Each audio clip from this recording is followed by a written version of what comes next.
Harinagar bridge નીચે ચાલતી કામગીરીના કારણે વેપારીઓનો 70% ધંધો ઠપ થયો. ગોત્રી સ્થિત હરિનગર બ્રિજ નીચે છેલ્લા 6 થી 7 મહિનાથી ડ્રેનેજ લાઇનની કામગીરી ચાલી રહી છે. આ કામગીરી ઘણા લાંબા સમયથી ચાલતા હોવાથી એક તરફનો જે માર્ગ છે તે બંધ કરવામાં આવ્યો છે. ત્યારે દુકાનદારો અને વેપારીઓને ભારે નુકસાન ભોગવવું પડી રહ્યું છે. અમુક વેપારી લોન લીધી તો લોનના પૈસા ચૂકવવામાં મુશ્કેલી પડી રહી છે અને અમુક વેપારીઓએ ધંધામાં 70%નું નુકસાન ભોગવવું પડી રહ્યું છે. ત્યારે કેટલાક વેપારીઓનું કહેવું છે કે મહિનાનો 30,000 થી વધુનું નુકસાન અને તેમને છેલ્લા 6 મહિનાથી થઈ રહ્યું છે. વેપારીઓની માંગ છે કે સરકાર તેમના દ્વારા આપવામાં આવતા વેરાના પૈસા માફ કરી દે. મેડમ પર ડે 1000 રૂપિયાનું મારું પર ડે, એટલે મંથલી સમજી લ્યો ને 30,000 જેવું થાય.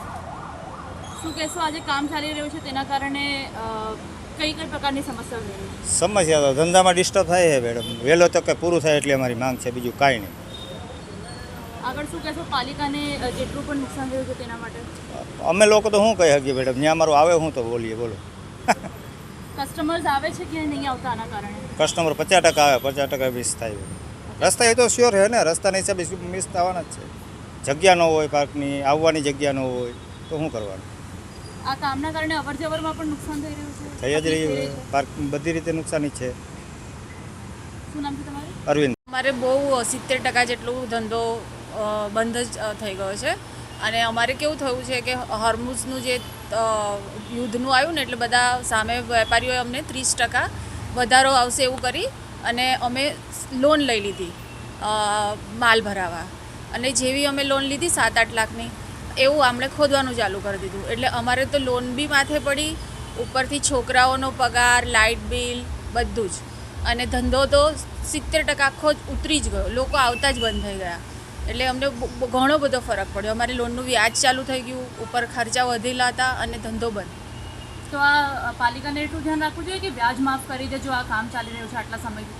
હા, એમણે અમારો ટેક્સ માફ કરી દેવો જોઈએ. જે એમણે અમને ફેસિલિટી આપી નથી એ એમણે અમારો લેવો ના જોઈએ.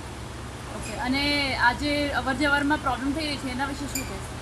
બહુ જ, એટલે કિચડ, પથ્થર, લપસી જવાની બી. વ્હીકલ લઈને નીકળીએ તો આ કિચડ જે રોડ પર કરી નાખ્યું છે ખોદીને, પાણી ઢોળીને, ઉપર પાછો વરસાદ પડે. અને જ્યારે બ્રિજને ક્રોસ કરીને અમારે જ્યારે રોડ ક્રોસ કરીને સામેથી વ્હીકલ આવતા હોય, પેલી સાઈડથી બી વ્હીકલ આવતા હોય, એટલે જે નોર્મલ નિયમો જે હોય ને, ન અમે પાલન કરી શકીએ છીએ ના બીજા કરતા હોય છે. એટલે ન અમે લોકો અથડાવાનો તો એટલી બીક લાગે છે અને કન્ફ્યુઝ જ થઈ જાય છે. હરિનગર બ્રિજ સાઈડથી તો ચારેય બાજુ જોવું પડે છે. રોડ જોઈએ, નીચે જમીનના રોડ જોઈએ કે આજુબાજુ વ્હીકલો જોઈએ, એ જ ખ્યાલ નથી આવતો.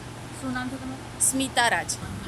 અહીં ફેબ્રુઆરીથી કામ ચાલુ છે અને એના માટે આ લોકોએ રસ્તાની કંઈ વ્યવસ્થા કરી નથી અને અહીં બધાને આવવા જવા માટે બહુ તકલીફ થાય છે. અને અમારી દુકાન છે, અમારે 30 કે 20% ધંધો નથી રહ્યો અને હમણાં આવતા મહિને અમારે વેરો ભરવાનો છે. અમારે એનું ટેન્શન છે, અમે વેરો કેવી રીતે ભરીશું? શું વેરો માફ થવું જોઈએ તમારું? વેરો તો માફ થવો જ જોઈએ અને આ કામ જેટલું વહેલું થાય એટલું પતી જવું જોઈએ. આના કારણે નુકસાન તો ઘણું થયું છે. હવે નુકસાનની ભરપાઈ માટે શું પાલિકા જવાબદાર છે? નુકસાન તો હવે એ લોકો ભરપાઈ તો ખબર નહીં કેવી રીતે કરશે, પણ જેટલું વહેલું થાય એટલું એ લોકોને કામ પતાવી દેવું જોઈએ. અને આ જે રસ્તાઓ છે જે વ્યવસ્થિત કરી દેવા જોઈએ, કેમ કે અહીં જે વચ્ચેથી જે રસ્તો ડિવાઈડર ઉપર જે બનાવ્યો છે ત્યાંથી તો કોઈ લેડીઝ 2 વ્હીલર લઈને આવી નહીં શકતા. અને એ લોકોને એવું આટલું લાંબુ ચાલવું હતું કામ તો ડિવાઈડર જ તોડી નાખવું હતું. અને આ કંઈ સમજણ નહીં પડતી. આ લોકો અમુક ટાઈમ દેખાતા જ નથી અને અમુક ટાઈમ તો રાત્રે બી કામ કરે છે, પણ આમ કંઈ સમજણ નથી પડતી ક્યારે પડશે. શું નામ છે? મારું નામ સુનિલ રાવલાની છે અને અહીં મારી શ્રી કૃષ્ણ સુપર સ્ટોર નામની. બહુ જ ગણાય, કારણ કે આવવા જવાને પબ્લિકને આવવા જવાનો રસ્તો નથી મળતો, લોકોને આવવા જવાની પાર્કિંગનું કે કોઈ જ નથી મળતું. બહુ જ સમસ્યા થાય છે. જે ફૂટફોલ આવવું જોઈએ, અમારા જે ગ્રાહકો આવવા જોઈએ એ બિચારા સીધા નીકળી જાય છે કે સાહેબ તમારે ત્યાં આવવા માટે રસ્તા જ નથી. ક્યારે ક્યાં પૂરું થશે ને ક્યારે અમારી ગ્રાહકી પાછી રાબેતા મુજબ થશે, એટલે બહુ જ તકલીફ છે. તો સરકારશ્રીને એટલી ખાલી વિનંતી કે બીજું કંઈ નહીં, તો અમને થોડી સહુલિયત મળે કે જે વેરા છે અમારા, એટલીસ્ટ એ વેરા તો તમે ઓછા કરો કે પછી એને નાબૂદ કરી દો. જ્યાં સુધી કામ ચાલુ છે, અમને જે નુકસાન પડ્યું છે એનું તો વળતર ના આપી શકો, પણ જે વેરા વગેરે છે કે આવી જે અમુક એ છે એનું તો તમે અમને માફી કે આપી શકો ને.